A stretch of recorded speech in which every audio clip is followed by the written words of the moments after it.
السلام علیکم معزز سامعین، welcome to my channel voice of Mona. ہماری آج کی اسٹوری کا نام ہے حیا۔ وہ سر جھکائے سڑک پر چل رہی تھی، آس پاس کا کچھ ہوش نہیں تھا۔ کسی نے زور سے دھکا دیا یا شاید وہ خود ٹکرا گئی تھی۔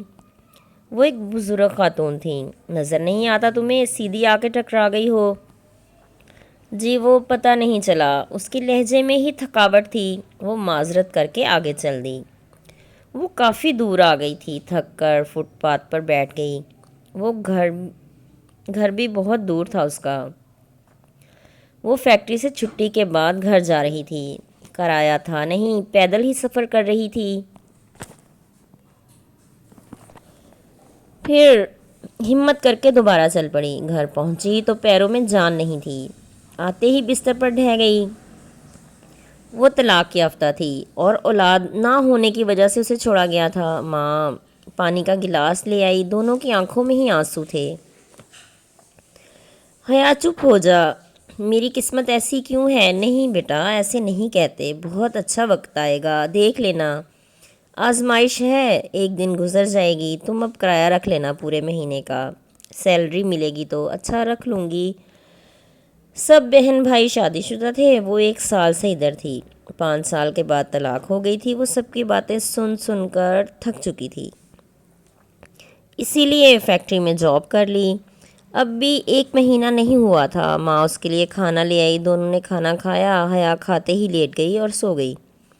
صبح اس سے جانا تھا، اذان کی آواز کان میں پڑی تو وہ اٹھ گئی۔ ماں وضو کر رہی تھی، پھر دونوں نے نماز پڑھی۔ حیا نے اپنے اور ماں کے لیے ناشتہ بنایا، پھر وہ فیکٹری چل دی۔ اس سے بہت سی مشکلات کا سامنا تھا۔ ابھی سیلری ملنے میں کچھ دن تھے، وہ پیدل ہی واپس آ رہی تھی۔ اچانک ایک بائک والا پاس آ کر رکا۔ اس نے حیران ہو کر غصے سے دیکھا۔ میں چھوڑ دوں؟ نہیں بھائی، میں چلی جاؤں گی، وہ ضد کر رہا تھا۔ حیا نے کہا، میں شور مچا دوں گی، چلے جاؤ۔ میں جانتا ہوں تمہیں، تم فیکٹری میں کام کرتی ہوں، اس کا مطلب یہ نہیں ہر کسی کے ساتھ فری ہو کر چل دوں۔ میں نے کب کہا؟ پلیز چلے جاؤ۔ پتہ نہیں کیوں لیکن وہ رونے لگی۔ وہ اس کے رونے سے پریشان ہو کر چلا گیا۔ وہ روتی ہوئی گھر پہنچی۔ ماں سمجھ گئی، اب تو روز کا معمول تھا، وہ روتی رہتی۔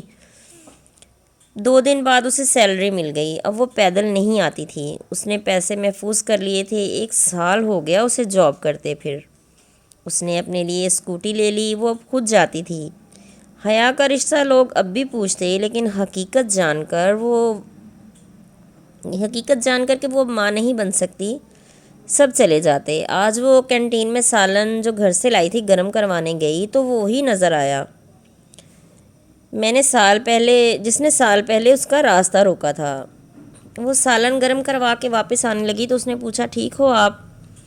حیا نے کوئی جواب نہیں دیا اور واپس آ گئی۔ چھٹی میں وہ گیٹ کے پاس کھڑا تھا۔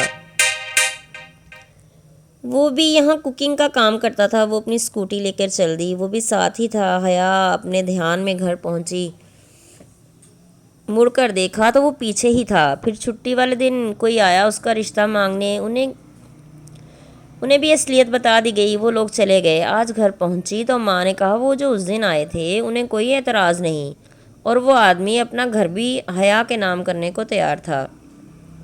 حیا حیران تھی، وہ کون ہے جو راضی ہو گیا؟ خیر، حیا نے نہ چاہتے ہوئے بھی ہاں کر دی۔ اسے تو وقت ہی گزارنا تھا، ماں کی ضد تھی، اس نے پوری کر دی۔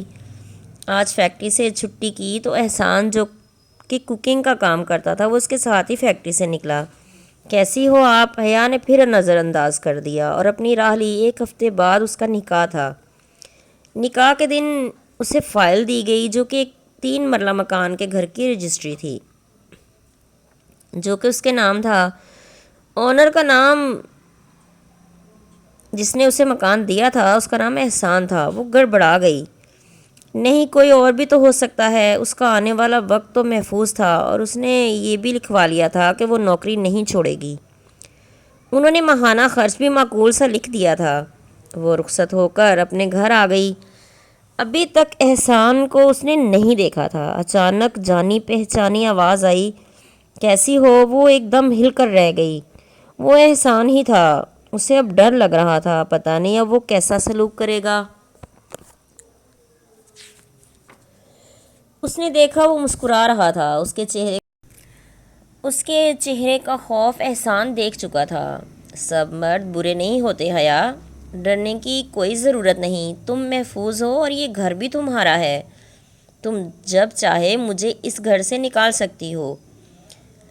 وہ شرمندہ ہو گئی، مجھے معاف کر دے، نہیں ایسی کوئی بات نہیں، بھول جاؤ۔ احسان بہت اچھا ثابت ہوا۔ ولیمہ رات کا تھا، آج وہ حسب معمول فیکٹری جا رہی تھی، اس کی اسکوٹی بھی ادھر ہی تھی۔ پھر وہ دونوں ہی اپنی اپنی سواری پر اکٹھے گھر سے نکلے۔ احسان نے اسے پوری آزادی دی تھی، اسے سب عجیب لگ رہا تھا، وہ بھی مرد ہی تھا لیکن بہت مختلف۔ وہ اپنی قسمت پر ناز کر رہی تھی اور اسے ڈر بھی لگ رہا تھا۔ شام کو ولیمہ تھا، سب آئے، وہ خوش تھی، اسے دیکھ کر اس کی ماں بہت زیادہ خوش تھی، وہ احسان کو دعائیں دے رہی تھیں۔ احسان بہت عزت سے پیش آتا تھا، مگر اس کے پیچھے ایک وجہ تھی، وہ بھی ایک عورت کا ٹھکرایا ہوا مرد تھا۔ دو ٹوٹے ہوئے لوگ یکجا ہوئے تھے۔ جیتے رہیے، خوش رہیے، ملتے ہیں اگلی کہانی کے ساتھ۔